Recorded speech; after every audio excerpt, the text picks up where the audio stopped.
Дөрекілік бұл пайғамбар саллаллаху хадисінде айтады ғой, дөрекілік бұл кез келген әдемі нәрсені бұзып жібереді дейді ше. Дөрекілік әдепсіздік. Жұмсақтық дейді, қай жерге енсе ол жерді көркем қылып жібереді дейді.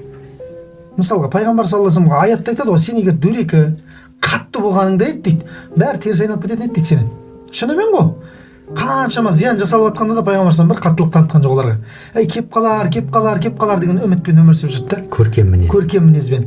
Енді қараңыз, неге мен сен қасыңда болғым келмейді деген әңгіме?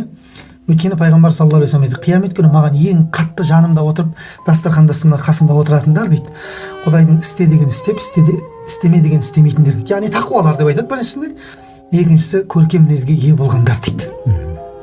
Көрдіңіз ба? Демек көркем мінезің Құдай қаласа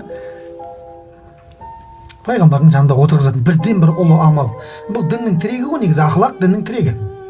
Көрдіңіз ба?